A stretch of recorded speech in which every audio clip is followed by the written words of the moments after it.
Episode 14 of No One Asked Us. It's a beautiful Sunday evening, and Craig and I are back to talk, sports and life and just the greater understanding of the universe. Craig Schote, Logan Lee. Craig, how was your weekend, man? You on the road again? On the road again, yeah. Went to the lake this weekend, a quick trip. I had a T-ball game Saturday morning, so didn't get on the road. Yeah, didn't get on the road till Saturday afternoon, but it's a couple hours to the lake. I spent last night at the lake and went out on the lake this morning and headed back. So a quick getaway from Champaign, but it was nice to be on the water for a little bit. It was a little chilly still, but it was nice to be on the boat. Understand. I spent part of Saturday riding some roller coasters, so yeah. That was it was a nice little getaway from South Bend to go over to Great America and do that for a few hours before it got super crowded in the park.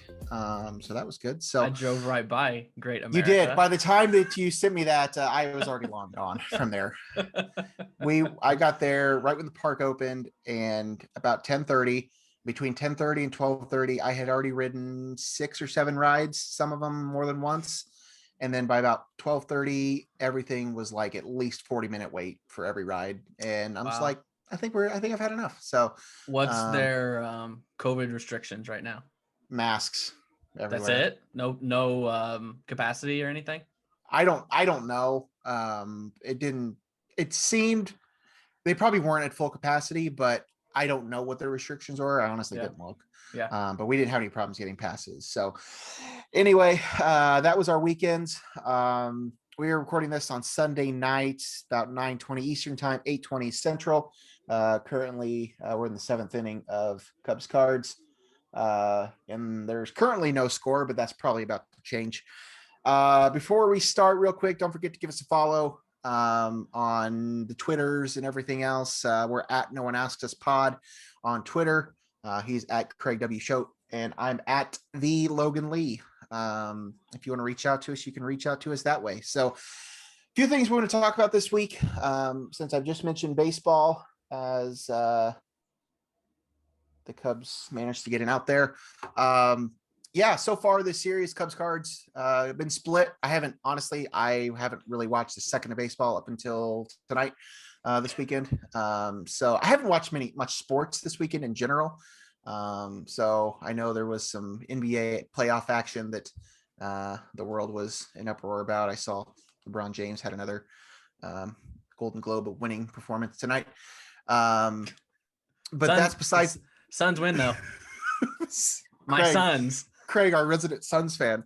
Have you watched much of this series, this Cubs Card series this weekend? Have you seen? Yeah, I watched pretty much all of it. Before we get too far in, though, I think I'm ahead of you. So I'm going to pause. You are. I'm going to pause. I'm on a stream, yeah. Let me know when he's throwing this pitch to Arenado. And I'm going to hit play so we're on the same wavelength. He just threw a pitch to Nolan. Oh, okay. So you're ahead of me now. I don't know how far that you're ahead of me, though. So it's an 0-1 count. Is that where you're at? Yeah. Okay. All right. We should be okay because I didn't want to react like 2 minutes before. That'd be ideal. So that'd be ideal. So I have watched most of this. He's coming set right now. It's an 0-1 pitch to Arenado. Bases loaded. Let's get a grand slam here. No, ball. I'm a half second ahead of you now. Okay, great. I've watched most of it. Friday was brutal. For you. Yes. Just complete. And it was harder to swallow because it was Arenado and Molina that made the mistakes. A couple errors for Arenado, which is unlike him. And I think Molina threw a ball away. I was not paying all attention at all times. I was grilling out Friday night and we had a little bonfire in our backyard. So I wasn't paying full. You're a little far away. I wasn't paying full attention, but Friday was tough to watch. And then yesterday was like a meh game. It was a 2-1. Not much happened. And then Yachty comes up and hits a home run like 5 seconds after someone proposes. Did you see that? No. Someone proposed at Busch Stadium on the big screen. Oh, that's fun. Like right before Yachty's at bat. And then I think first pitch, he just goes yard and it ended up being the game winner 2-1.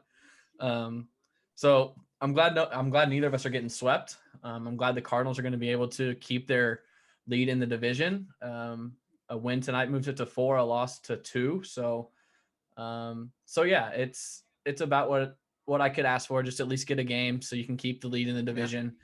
Yeah. But yeah, it's always fun, as everyone knows. Always Cardinals Cubs is always fun. It's more stressful, but it's always fun.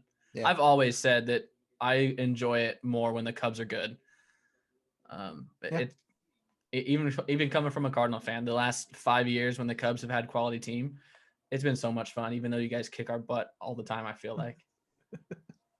Yeah, I think it might have actually been 2016, the World Series year. I went to all 3 games of a 3-game Cubs card series in Wrigley. It was the first time I'd ever done that before. That was cool. Sat in different seats all 3 games. I think the Cubs got swept by the Cardinals that series, but of course I think that season ended well, so I wasn't complaining about that. Yeah. I think I've been to 1 Cubs Cards game, like, in my entire life. It was at Busch.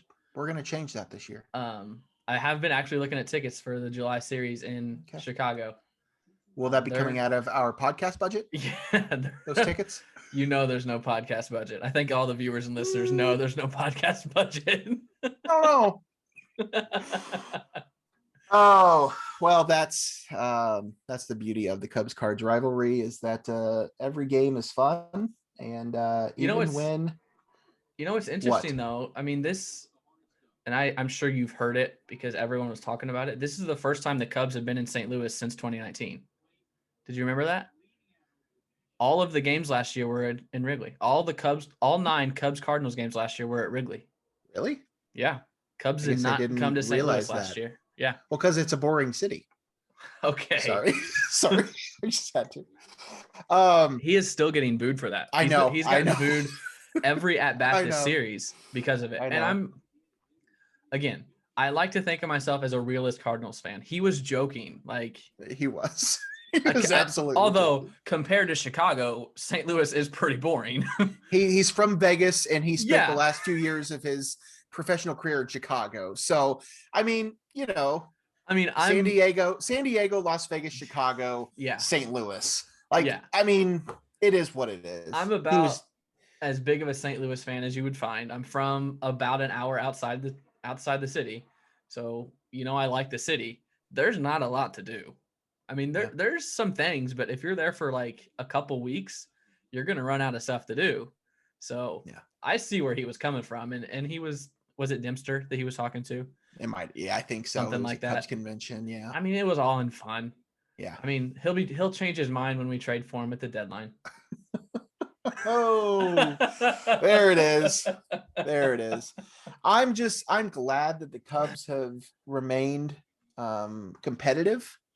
If they continue to keep competitive, I'm really going to wish they had Yu Darvish. Yeah. That's been my big takeaway on the season so far is, I mean, the Cubs are, I mean, right now, as they get out of that, as you said, 3 games back, could be 2 games back if they win this game, but, and that's without a potential Cy Young pitcher in the rotation. So, because Zach Davies was terrible in April, been a little better in May, but regardless, that's where we are with Cubs Cards this year. Chris Bryant continues to rake. If the Cubs aren't performing at the deadline, he's going to be gone, and hopefully they can manage on without him, but we'll just have to see there. The big news out of baseball this week, there's a few things that really had nothing to do with the Cubs and the Cardinals, but the big stuff early this week was out of with the White Sox. Your boy Tony La Russa. Should I call him your boy? No. Are you a fan? I mean, I shouldn't say that. That's Tony La Russa now in 2021 is not who was with the Cardinals winning World Series and things, several years ago. But that whole ordeal with Yermin Mercedes was not ideal. What was your takeaway from this whole thing with the 3-0 count from the position player on the mound in a blowout game, him swinging and taking one over the fence. This is why Tony La Russa does not belong in a dugout in 2021. This is the exact reason. Yeah. Like, this is not 1970. If you get a good pitch, smack it, crush it, do whatever you want. Who cares if it's a pitcher on the mound? Who cares if you're down by 20 or up by 20? If you get a good pitch, do what you can with it. That, I mean, it's as simple as that. He's old school. He's stuck in his ways, and I don't know why he's managing a team, especially that team that have, 3 players older than 30 years old, and they're all in the starting rotation, like Lance Lynn and Dallas Keuchel, and like Yasmani Grandal might be over 30. Like, he just doesn't have a spot, and this is the prime example of why it could be an issue, because obviously Mercedes is going to take offense to what La Russa said, that he's going to be he's going to have a talking to him and all that stuff. And then Tim Anderson defended him on Instagram. I don't know if you saw that. Mm-hmm. Like, so the players have the players back, and is it going to cause problems in the locker room, dugout, clubhouse? It could. It very well could. It proves to everyone that La Russa is not fit for a managing job right now. It doesn't make any sense. And for those that didn't see it, I guess you kind of described it. I mean, it was a blowout game. I don't even remember who they were playing. It was was it Twins? It was Twins. Yeah, it's like 450 feet. Yeah. And like, if you're gonna lob a 40-mile-an-hour pitch, and then, I mean, sometimes those are harder to hit, honestly. Yeah. Well, that's what Freddie Freeman said in their post game when he had to hit against Rizzo. He said it's harder to hit off of position players because they're throwing so slow. Yeah. I didn't like anything La Russa did. I don't think he went about it right. I mean, if you have an issue with it, don't take it to the media. Like, if you want to talk to Mercedes about it, who, by the way, where did this kid come from? He's hitting the cover off the ball. I know. And I didn't even know his name. And I think I'm a pretty well-versed individual. He just came out of nowhere at the beginning of the season. I remember because Andrew Vaughn was the top prospect that they had called up. And when this Mercedes kid started hitting the tar off the baseball, like, there was no spot for Andrew Vaughn. So he's kind of taken that spot. But no, I think my biggest takeaway, aside from the whole La Russa thing, because that obviously wasn't handled well. I agree with you. I don't think he really has a place to be a manager in Major League Baseball at this point, especially with that kind of a team. Baseball is notorious for having its unwritten rules. And I don't like them, but I also don't think those are going to change. Yeah. But I do think there are things you can do to change some of this stuff, because the problem right now is, as we're seeing, there's so many position players that are getting thrown into the mound and in these blowout games.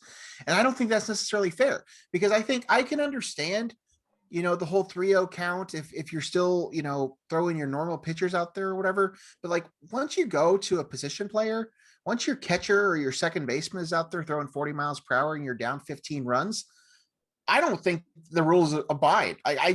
They're gone. Like these unwritten rule stuff, like, whatever, like, you're clearly not in this anymore. So what does it matter? Yeah. My takeaway though, from everything that's going on with the way that these games are becoming blowouts and that managers are going to position players, I think they need to go to a mercy rule. I really do. Oh.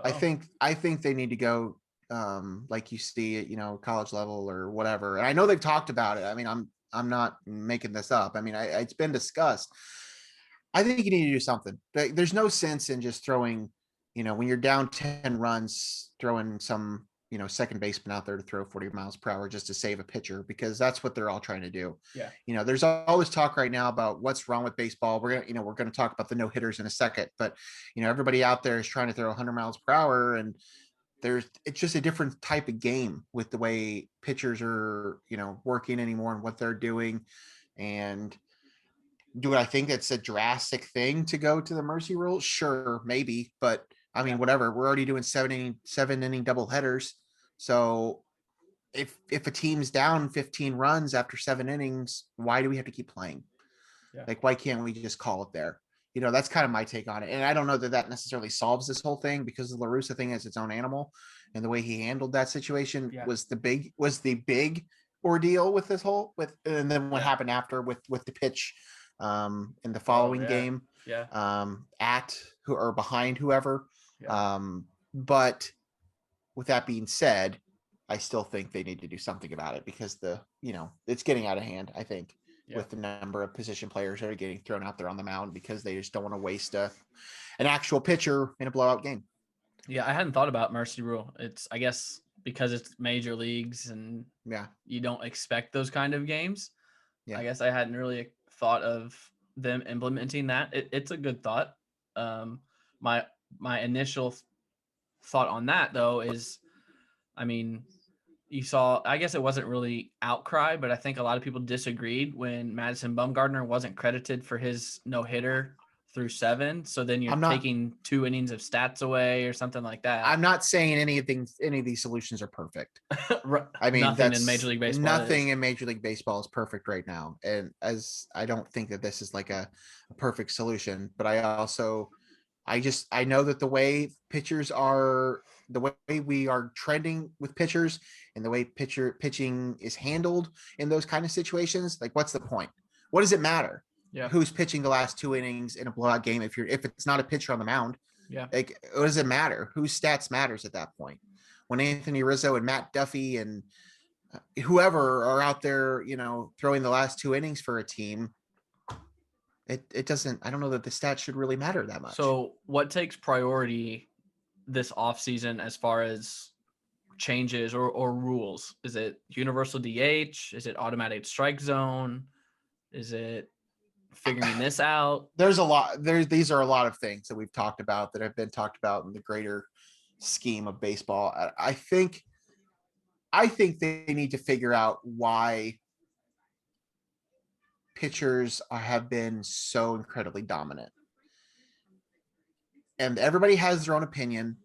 There's some people that want to blame the fact that every hitter is looking for launch angle and trying to hit the ball out of the ballpark. And I understand those arguments, but I think there's more to it than that. 20 years ago, the number of guys that were throwing 100 miles per hour was minimal compared to what it is now. Mm-hmm. And this is just what you have. Not to say that that's the reason why we have so many no hitters this year, because not all those pitchers are flamethrowers. But I think just the grand scheme of things, they're already talking about, they're trying out, moving the mound back, a couple of inches.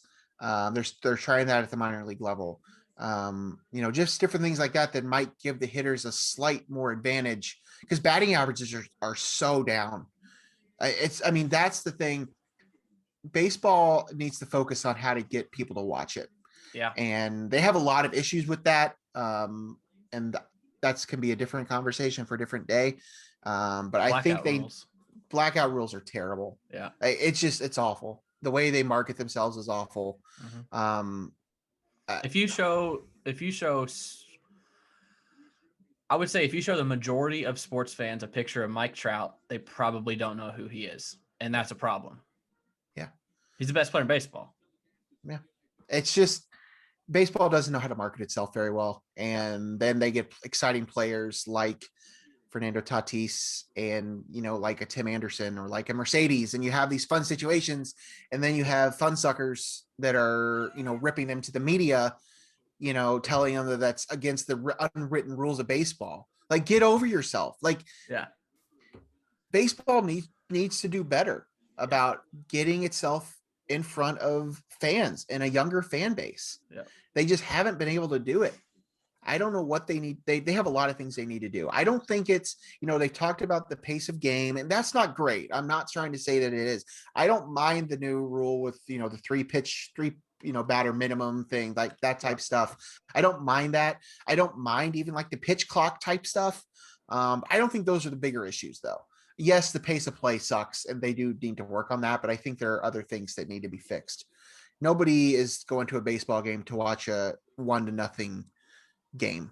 Nobody, when they go to a baseball game, wants to see a 2-1 game. Like, they want to see runs. They want to see action. They want to see, I listened to Theo Epstein was on Bill Simmons' podcast a couple weeks ago, and he talked a lot about because Theo's now working with Major League Baseball as like an advisor type of situation. Mm-hmm. How can we improve the game? And that's one of the things he talked about. They talked about the fact that they're bringing the mound back and trying to test that out a little bit. But it's more just about getting their game in front of people and, letting the young guys, be themselves. And that's just what they need to work on. And they've just been terrible at it. Yeah, I've always thought of baseball as like a 3-hour window. Do you still think that, or do you think it's longer now? Well, it probably is longer, but that's what I still think of it as. Yeah, so it's a 3-hour window. On NFL Sundays, you have a noon kickoff and a 3:30 kickoff. So, I mean, it's no longer shorter than a football game. It's just that there's not as much action. It's a slow game. Yeah. Baseball is just naturally a slow game. Yeah. And that's part of the, what Theo was talking about is that, people are there to watch the ball in action and people in action. The most exciting things in baseball aren't necessarily even the home runs. It's the doubles, it's the triples, it's the stolen bases when the ball is in play. If, 10 guys are striking out a night, like that's just not fun. Yeah. I mean, I get it. It's fun for the pitcher, but like, that's just not fun for the fans. Right. And baseball just has to do better about being more marketable to the fans. Yep.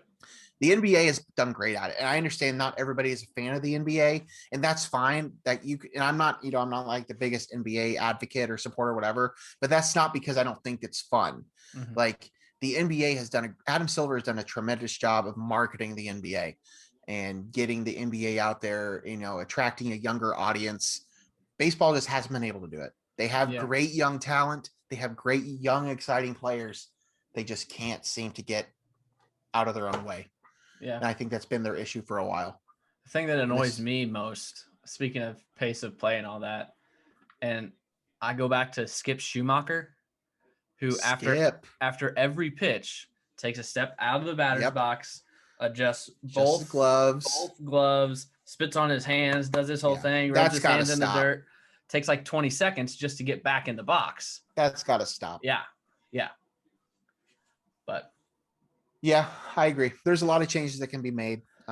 This is a long tangent we went on just talking about the whole Mercedes thing. But as we're talking about pace of play and low scoring games, we're watching a 0-0 bottom of the 8th inning game right now. Yet another example. Again, I have nothing against low scoring baseball games, but when you are going to watch a baseball game, that's not what you're there for.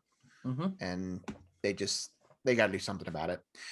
We touched on it earlier. A lot of no-hitters in baseball so far. Ooh. We're only to May 23rd, and we've had what now? Six no-hitters plus Bumgarner's 7-inning no-hitter that they didn't officially count. Yeah. What do you think is more fascinating, that there's been 6 official no-hitters or that it's been against 3 different teams? I was just going to say that. I was just going to say it's 6 no-hitters against only 3 teams. So each team has been no-hit twice. The Rangers, the Indians, and the Mariners. Thankfully, none of our teams. I think it goes back to something that you said very early in that tangent that we just went on, is that baseball is so, no pun intended, but a little pun intended, hit or miss. It's either home run or strikeout. And that's what this boils down to, is that those pitchers caught whoever they were playing on the night where it was a lot of swing and miss or a lot of rolling over ground balls and all that stuff. So I feel like, and I don't know if it's because of just this year where we've had 6 already, it's kind of lost its luster. Yeah. And that could also go back to what you said, is that no one wants to watch a no-hitter anymore. Yeah. They want to watch a 15-14 game, not a 0-1 game with a no-hitter. So, because it's not as exciting. So, it was, Musgrove threw his early, and then I remember watching Rodon's. I was actually in Florida on vacation watching Rodon's no-hitter, and I was excited. And then you got guys like Wade Miley and Spencer Turnbull throwing no-hitters, and you're like, that guy threw a no-hitter? Like, it used to be like the no-hitters were Max Scherzer, Justin Verlander, Clayton Kershaw. You're like, okay, that's dominance. And now it's these guys that are throwing them this year, and you're like, all right, something's going on with baseball that your bats just aren't hitting balls anymore. And it's like, like you said, launch angle and exit velocity and all those analytic stuffs, all those analytic things that are like all anyone cares about anymore. Right. And I'm not trying to say that one way is right or one way is wrong. I'm just, pointing it out like this is a big reason as to why this is happening. Yeah. We always have no hitters. That's not like it's any different, but the record in baseball is 8. But the record in the modern era is 7, which has happened 3 times. So we're already at 6 and it's only May 23rd. Yeah. So, I mean, we're obviously well on pace to break that record, both the modern era one and the all of baseball records. I mean, there was only 1 in 2016 and 1 in 2017. There were 2 last year in the shortened season. So it's like it hasn't been all that common until this year, which it could just be a freak, 6 guys just were on that day. Yeah. But I don't think that I think that we'll get to like 10 this year. I think it's very possible. I think there's a lot of factors that go into it. Who was the last Cubs no-hitter? Without looking. I'm looking at the list. They got no hit by the Phillies. See, you don't even remember the last Cubs no-hitter. No, I don't. It was last year in September. I don't even remember. Oh, Alec Mills. I knew that. Alec Mills. Yeah, I knew that. Duh. Yeah. Yes. The last Cardinals was 19... He's not even in the rotation right now. Yeah. Like going back to your whole Scherzer Verlander comment, like Alec Mills is not in the, I mean, he's hurt at the moment, but like he is not in the Cubs rotation this season. So yeah, Alec Mills. Yeah. I forgot about that. I feel like the Cardinals might be one of the longest without a no-hitter. Because I think Cardinals go back to like 2000, Bud Smith. 2001, Bud Smith, September 3rd, 2001, Bud Smith against the Padres. And the Cardinals have not had one since. So the Cubs have had a few because I think Jake threw one a few years ago too. 2015. Yeah. He threw 2. 2015 and 2016. Yeah. Yep. Yeah. When did you say the last Cardinals one was? 2001, September 3rd. Okay. The Cubs have had 4 since then. Yeah. Like, yeah. I don't know what that says. No, I mean, I don't know that it necessarily says anything. It's just, I don't know. It's just the way the game is trending and things that are changing and some things that'll be fixed and some things that won't. And one of the, I know we don't want to talk too much more about no hitters, but one of the ones that I remember most is Carlos Zambranos. Yeah. It was like, was it in Milwaukee? That could have been. Is that the one that was like the game was rescheduled and they couldn't? It was at Houston. Oh, it was. I think the game was played in Milwaukee. Yes, you're right. Yeah. I forgot about that because of the hurricane. Yeah. It was against the Astros, but it was at Miller Park. Yeah. First, it was the only no-hitter at a neutral site. I mean, just going through this list, and I know I'm pushing this point home, but like going through the list, you're like, okay, that's Matt Cain, Felix Hernandez, Tim Lincecum, Clayton Kershaw, Cole Hamels. Like these are big names. And then this year you got guys like freaking Wade Miley. That dude's, I mean, he's been a journeyman. Have we had the perfect game discussion? Have I asked you about this? I don't think so. Could you name one of my friends asked me this the other day and it really stumped me. Could you name the last 3 perfect games in Major League Baseball without looking? No. I would go. And they all happened. I'll tell you this. They all happened in 2012. All of them in 2012. All 3 of them were in 2012. We've not had one since. I would just go Scherzer, Verlander, Kershaw. One of them is a likely future Hall of Famer. One of them at least had a good career, and one of them is a name that I have not heard since 2012. So, yeah, I have no idea. Felix Hernandez threw 1. Matt Cain threw 1. Yeah. And the White Sox, Phil Humber. Yeah. Remember Philip Humber? Yeah, no. Philip Humber. I don't. Yeah, I do not. Exactly. That's the last time there's been a perfect game in baseball. There's 3 of them in 2012. And we have had 7 or 6 no-hitters in 2021 alone. So that's we've talked about baseball quite a bit tonight. Let's move on. You want to talk about something else? Sure. You want to talk about Lefty? Lefty. Did you watch Lefty? I watched a lot until today. I wasn't able to watch much today, which kind of sucks because that's the most important day. Lefty proved that age is just a number. Age is just a number. Age is just a number. Did you hear Jim Nance's call? That was great. Yeah, I saw it. Yeah. Phil beats Father Time. Fantastic with a PH. Fireside chats with Phil. And it's awesome to see. Phil Mickelson wins the PGA Championship at 50 years old, which is he becomes the oldest player to ever win a major. And he's not just 50. He's 50 years and 11 months old. Like, he's almost 51. So that adds even more to it. And I was talking to Christy on our way home after he won that I think what's most impressive to me is, okay, he's this 50-year-old dude, but in the last 3 to 5 years, he's completely adapted to the way golf is played now. And I know you don't follow as much. Some of our listeners might not follow at all, or some of them might be well-versed in this. Golf has shifted, much like baseball that we just talked about for 30 minutes, into a power sport. These guys are driving the ball 360 yards, sometimes 380. And Phil, that was never Phil's game. He was good around the greens and good with his irons. And then I just saw, watching the stream as we were driving home, he hit the longest drive on number 18 just today. Part of that probably is because he's got some adrenaline with the 2-shot lead going into the 72nd hole of the PGA Championship. So he muscled up a little bit. But, I mean, he has completely shifted his thinking to, he likes to say, hitting bombs. And he is doing it. He's got more torque in his swing, and he's got a little more of a backswing, and he's just crushing the ball. So I think that's the biggest thing I take away from this, is that this 50-year-old guy has completely changed the way that he's played this game that he's played his whole life, and it's paying off this late in his career by winning the PGA Championship. And I mean, he's fully embraced the new age of golf with what I just said, and also the social media aspect. I'm sure you've come across some of his tweets. He's hilarious on Twitter, and he's really interacting with the fans. And his big thing is every time he walks, he gives a thumbs up. He doesn't like wave or anything. It's always a thumbs up. And he wears those bright, shiny aviators as he golfs, which as a golfer, I don't understand how you golf with glasses on.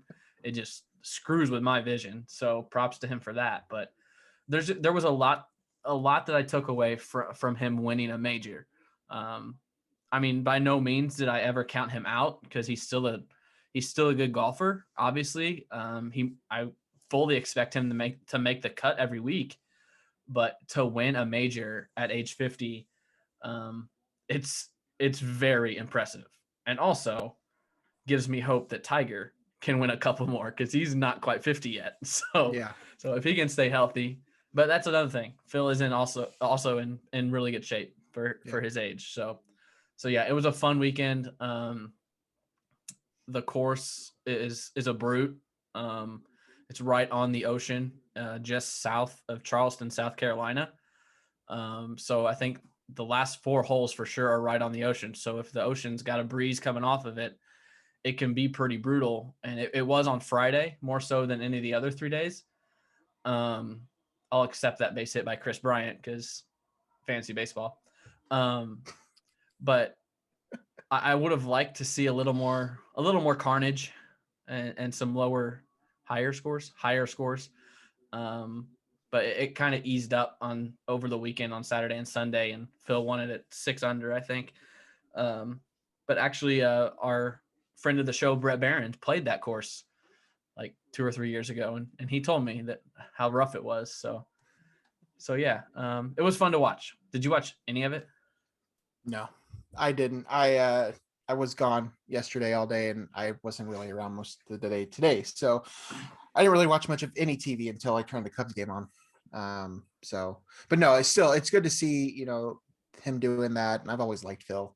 I don't watch golf a ton, but he's just, as you talked about, he's just a fun personality. He's a fun follow. Seems like a great guy. So especially to do it at that age, that's pretty remarkable. With before we move on, I wanted to do a little experiment.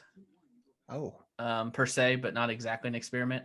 Are you going to ask me like the names of golfers? Can you name 5 PGA Tour golfers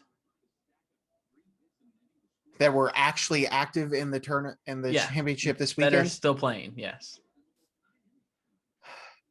I mean, I could probably come up with somebody. I don't know who's actually like golfing right now. My point was, would Phil have been one? Yes. Okay. Oh, 100%. Yes. Okay. So like Tiger and Phil are the go-tos. Tiger and Phil would be my first 2. And then I'd probably go like, I don't know. Okay. Because Koepka, who was right there, he got second.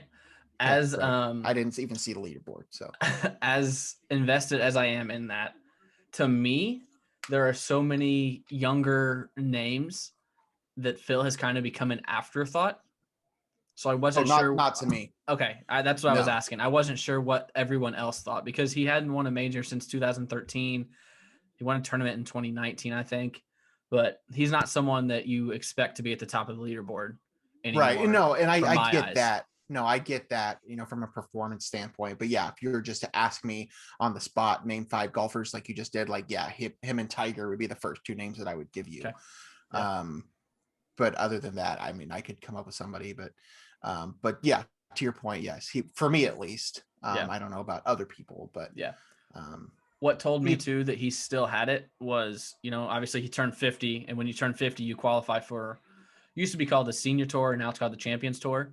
Mm-hmm. So he turned 50 and he played in his first 2 Champions Tour events, and he won both like pretty easily. So that told me, all right, the dude still got it. But also, I was looking up stuff today, about to drop a fun fact on you.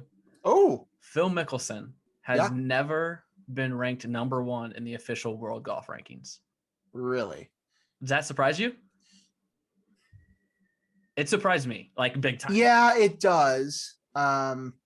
I mean, I think most of his career, especially the early part of his career, he was always behind Tiger. Yeah. But then there's been the last decade or so that Tiger has kind of been out of the mix. Yep. So I probably would have guessed that he would have been a number 1 during that span of time. Yep, me too. So that does kind of surprise me. Yeah, the highest he ever got was number 2, which I'm sure he was there a lot of the time, right behind Tiger. Yeah. But yeah, that's interesting. I was looking at that either last night or this morning, and I wanted to make sure I mentioned that he never reached number 1 in the golf rankings. Well, crazy. All right, that's incredible. Okay, I think we've talked about some of the pro sports enough. We're going to move on to Illinois basketball, which has usually been the focal point of our show for as long as we've done this. A little bit of news this week in terms of the coaching carousel.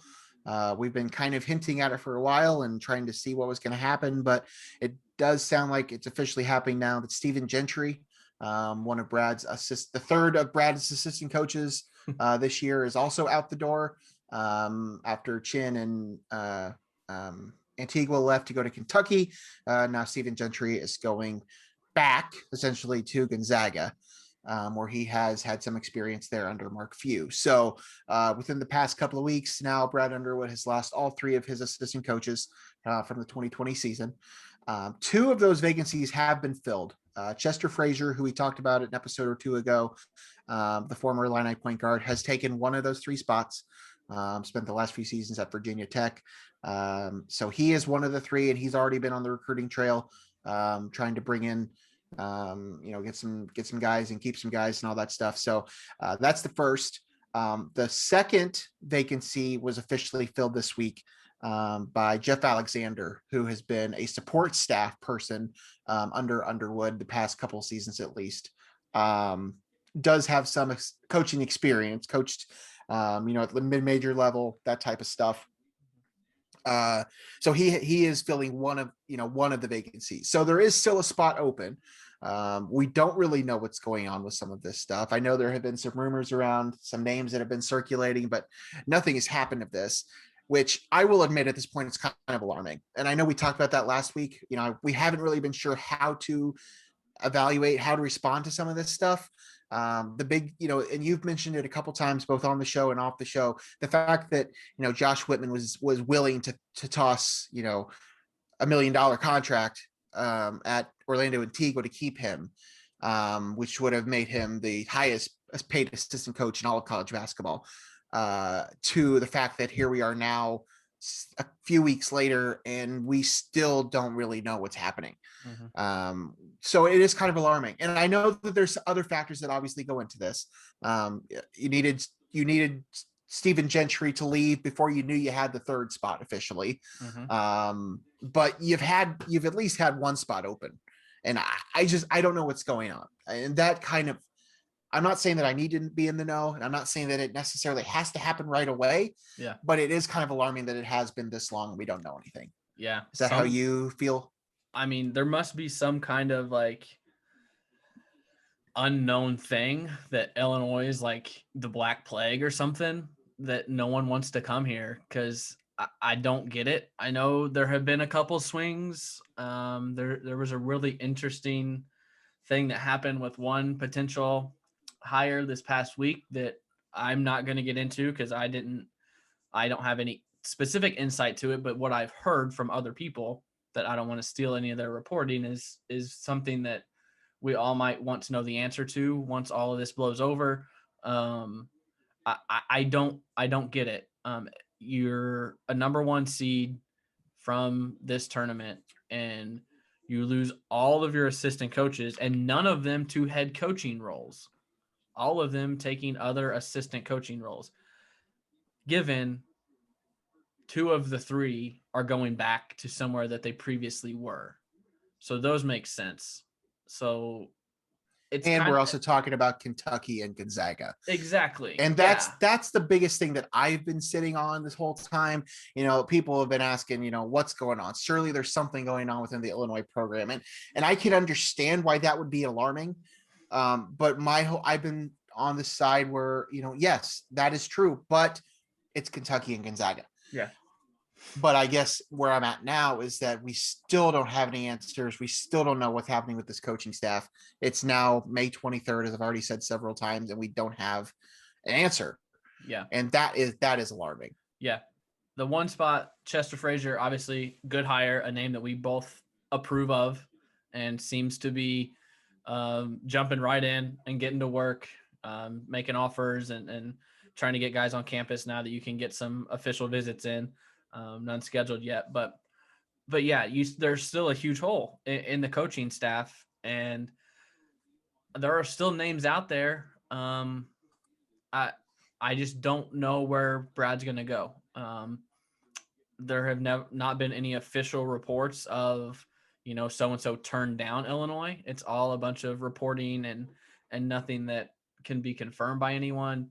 But at this point, it's going to be someone that I think probably no one is really talking about right now, because everyone that people are talking about don't seem to be leaving, or saying, I don't know. I don't know what to think, honestly. I'm kind of speechless, and it is a little worrisome that no one wants to come to a place that was a number one seed last year, and kind of back on the upswing.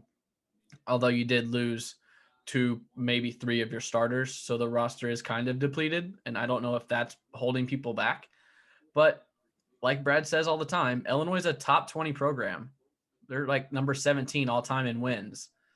They've got, I just tweeted this today, they've got 42 NCAA tournament wins without a national title. The only team with more is Oklahoma with 43. Purdue also has 42. So a couple Big Ten teams right there.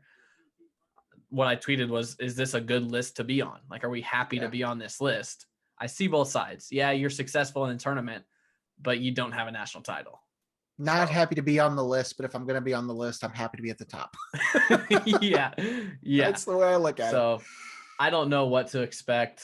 It could come at any moment, and we just don't know who it's going to be. I don't know. I don't know. I don't know either. But it continues to be an interesting situation to be in for Illinois basketball. We've talked about it ad nauseum at this point. We still don't really know what the roster is going to look like. There was some sort of confirmation on Twitter that surfaced tonight from Andre Curbelo that he is staying. There was an interesting tweet that he had retweeted it essentially, and I'm just going to paraphrase some of it, but essentially this tweet, it was a Kentucky report. I don't know that it actually came from a reporter, essentially saying that there was talk that Curbelo was going to leave Illinois to go to Kentucky when Antigua and Chin were leaving and all this stuff. But that essentially that didn't happen for various reasons, mostly with them not wanting to tampering with the system. To which Curbelo basically snapped back and said, you people are putting words into my mouth that never happened, that he's staying, and that he was never going to leave in the first place. Don't really know the validity of any of this stuff. But all I can say is that sounds like Curbelo's not planning on going anywhere. So that's probably the best news that Illinois basketball can receive all offseason. Sure, shy of Kofi not going to the NBA. I think that that's, as when you've already lost Io, who is all over the billboards in Chicago now with his, I saw a couple of them over the weekend with this Illinois lottery. But obviously, he's gone, and Adam Miller transferring to LSU. Curbelo, basically vocalizing the fact that he's not going anywhere is as good of a news that Illinois can have at this point, because there's no assistant coach they're going to bring in that's going to rock the planet by any means. So that's at least good to see. Again, I don't really know what was going on there with that report or not report. We might learn more about that later, but at time of recording, we don't really have a lot of information on it. So that is where we stand with Illinois basketball. We did mention last week, they were in on one of the Syracuse, he was the Syracuse one, right? Yep. Quincy Guerrier. He ended up going to Oregon. So he did not choose Illinois. So Illinois definitely still has a spot or two on the roster. Still looking for a 4, but that's whatever. They're obviously still looking for an assistant coach too. Yeah. So that's kind of where we stand with that.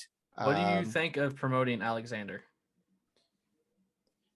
I don't have enough intel to really give a full opinion on it, but where I've stood this whole time was I had no issue promoting Jeff Alexander to that third assistant coaching spot. If you're going to bring in a couple of guys that were going to be top recruiters, a lot of experience, that type stuff, if this third guy they bring in is, more of a top tier assistant coach candidate, even similar to what Chester was, then having Jeff Alexander as your third guy, that's fine. I don't have any issues with that. But if the third guy now is some younger guy that doesn't have a ton of experience and doesn't have a lot of connections, I don't know. I think it just kind of depends on who this other person is. That's kind of where I stand on this. I don't have anything pro or con towards Jeff Alexander. I know he has coaching experience, mostly at the mid-major level. Nothing wrong with that. If had this all gone differently and Antigua and Chin stayed and Gentry left, then I would have no issue at all with Jeff Alexander becoming the third assistant. I think that would have made more sense. But without us knowing who this third one is, that's kind of where I stand on the whole thing. Yeah. If we get to the point where we're promoting, I don't know. I don't want to start throwing out anything. So that's kind of, I don't know. And I think I won't have a full answer to that question until I know who this third vacancy is. Yeah. I think the big question with Jeff is his recruiting ability, because since he was in the support role, since he got here, he's not allowed to recruit off campus. Now, if a recruit comes to Champaign, he can show him around, he can talk to him, he can do the full recruiting thing. But he hasn't done that in years. So I think that's the biggest thing. I think he's a good coach. I know he was, from what I heard, he did some stuff with the bigs, as much coaching as he could do. He was involved with the bigs, so maybe he is your bigs coach. But a lot of the players are really happy with it. And I think that's another thing, is there's some continuity. You're not bringing in an entire new staff. Jeff's been here and the players seem happy. Io and Kofi both shared it and seemed very happy. So my initial reaction, and I tweeted it, was the Larry David gif where he's just kind of like, okay, whatever. Yeah. But the more I think about it, the more I think I'm okay. But also, like you said, this other opening, you need to get someone in here that can bring the people in, that can bring the guys in. That's a recruiter. I'll be less okay with Jeff being in that spot if they don't find someone of, like you said, Chester's caliber or better. So that's I think I texted you and asked if we were on path to have Tyler Underwood as an assistant coach. That's obviously not happening. But I will say, eventually, I could see that. Yes. He will be a coach one day. Yes. I mean, I could definitely see him taking over some sort of support staff role. Yes. You know, at a maybe smaller he gets school Jeff's or something. old role.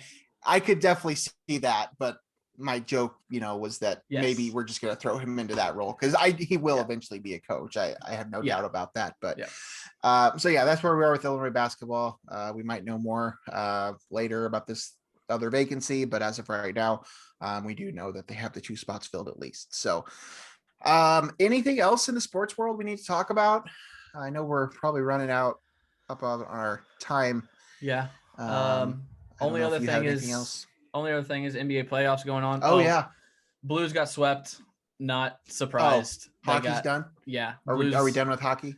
I might watch the finals. Oh, okay. I mean, I don't know. NBA takes precedent now that the Blues are out, but they got absolutely dismantled by Colorado. Like, it wasn't even close. So yeah, Blues are done. NBA is going on. I watched a couple games. I watched the play-in games. I was happy to see the Warriors lose.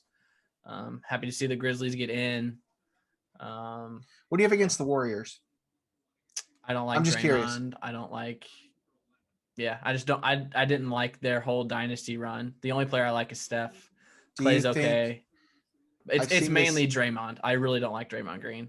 I've seen this being tossed around, and I don't remember. I don't think you were the person that said it.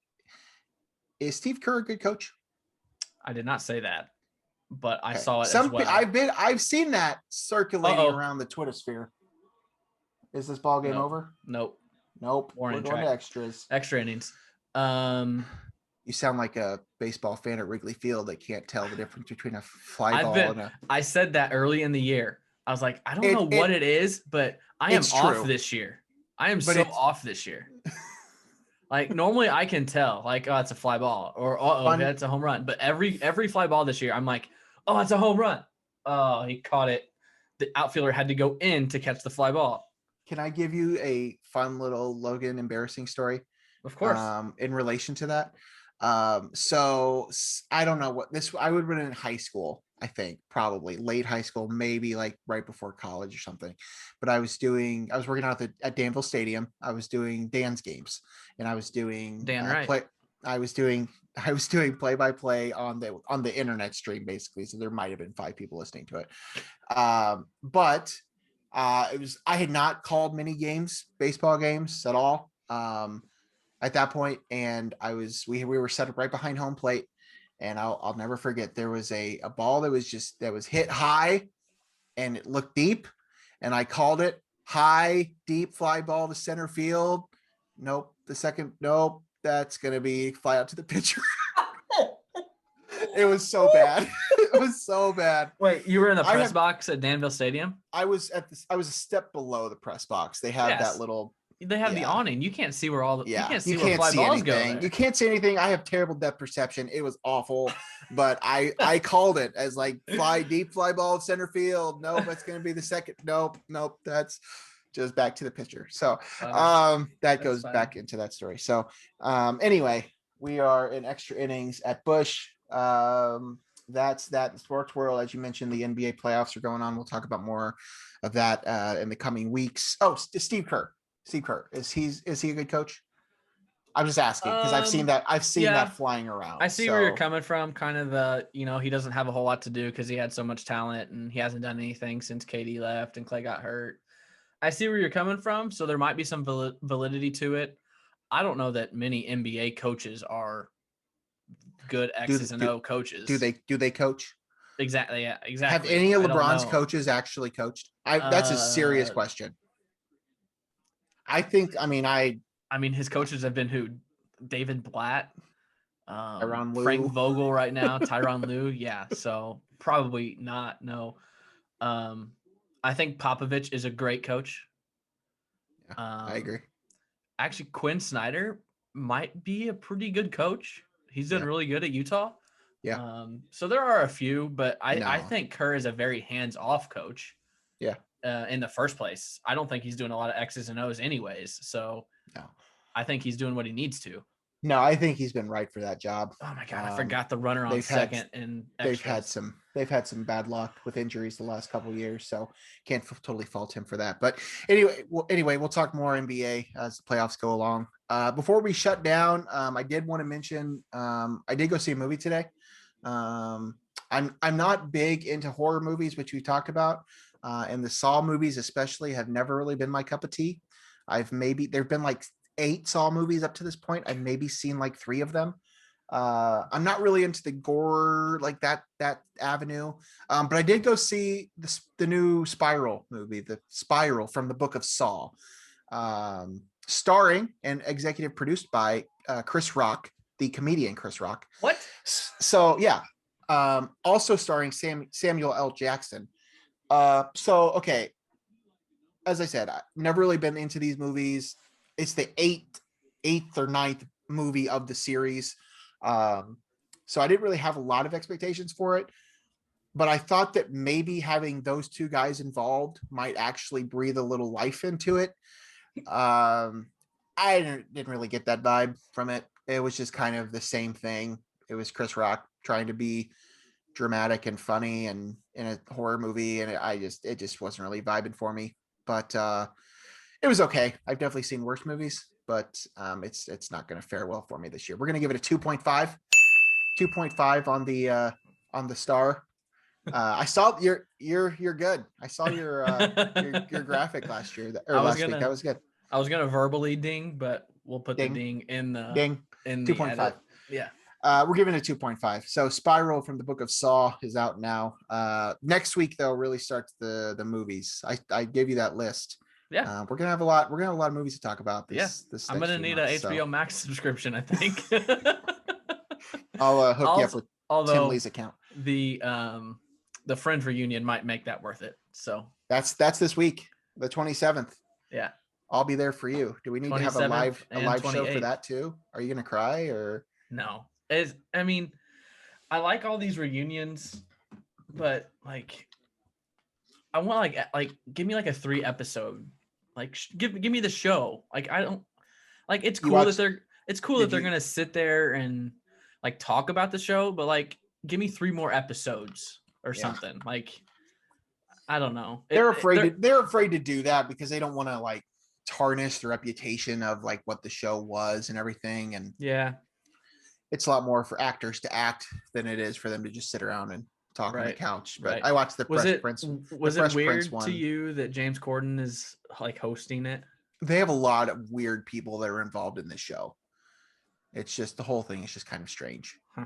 I don't really know what to expect with it, but they did the Fresh Prince reunion that dropped at the same time that HBO Max dropped earlier last year, which was fine. It was just, it is what it is. I agree with you. I wish they would do more, like actual like reunion episode type things, but they don't really want to do that stuff. Yeah. But anyway, movies coming up. We'll have planning to go see both A Quiet Place 2 and Cruella this weekend, hopefully before we do our next show. So might have both those movies to talk about as the Cubs go up in the 10th inning on a Javi Baez home run to center field.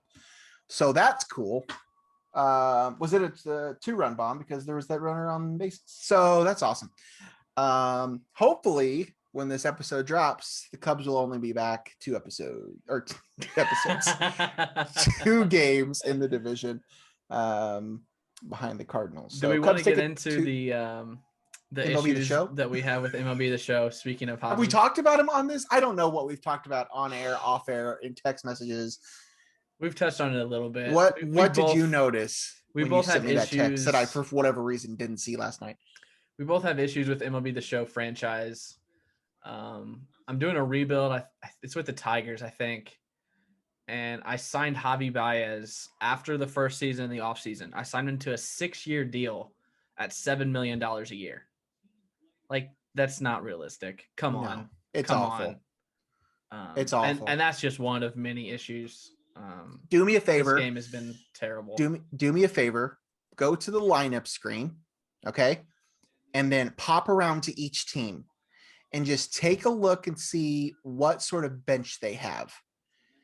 Because, and I tweeted about it the other day. I did it. I have a thing going with the Mariners, or I don't know, whoever, but some teams have like 2 bench players. Mm-hmm. Some teams have like 5 catchers on their 26-man roster. Some teams have like 2 infielders. Like, it's just awful. Like, there's just, the AI has no idea what it's doing. It's gotten so bad. And I told you this, and I'm not blaming you, but I gave in, and you didn't even intentionally peer pressure me into this, but I gave into it. I wasn't going to buy the game this year until I knew that they had fixed franchise mode, and I did it anyway. And franchise mode is now even worse than it was last year. Yeah. And it doesn't do anything but upset me. So not only did I sign Javi for a deal that's unrealistic, I also sent you a picture of a trade that I made in my Astros rebuild. I don't think you sent me a picture, but go ahead. My Astros rebuild. So I traded for Madison Bumgarner first, and then I traded Jose Altuve, Jason Castro, and Madison Bumgarner for Mike Trout. Tell me if that's a realistic trade. It's awful. It's just AI is awful. Yeah, we can talk about that for an hour. I've noticed that Jacob deGrom is pretty much available for whatever trade you want to throw. Yeah. So if you want to go after him, you can. Yeah, it's bad. I still play it all the time. I've been playing with the Mariners because I'm actually having more fun playing the games this year than building the teams. Normally, yeah. I'm like the general manager. I'll make the trade, set the lineups, and I'll sim all the games. That's what I've been doing. But this year I'm just like, give me a couple players that I like, and I'll play the games. It's more realistic because you can control that stuff. Yeah. Because you could actually make it realistic. It's just annoying when I notice like the Blue Jays are what happens is that you'll have a team that like say only has enough eligible guys that can play one position. So if a guy is too tired before the game starts, they will substitute like a catcher in to play shortstop. But then as soon as the game starts, they then substitute him out. Like it's just stupid. Yep. I've had enough of it already, but all right. Anything else we need to talk about? I feel like we've been going on for quite a while. Only other thing I got, and you don't care, and I don't think any of our listeners care. Chelsea soccer clinched the Champions League for next year. Top Go 4 Chelsea. Premier League. Go That's Chelsea. That was That's it. Great. I'm happy for you. Are you a Chelsea fan too? Where's your banner? I don't have a banner yet. I don't have any Chelsea apparel. That's my 5 good soccer seconds, courtesy of Paul Paps. You need to work on that. Shout out to Tim Lee, who just had his final graduation at high school.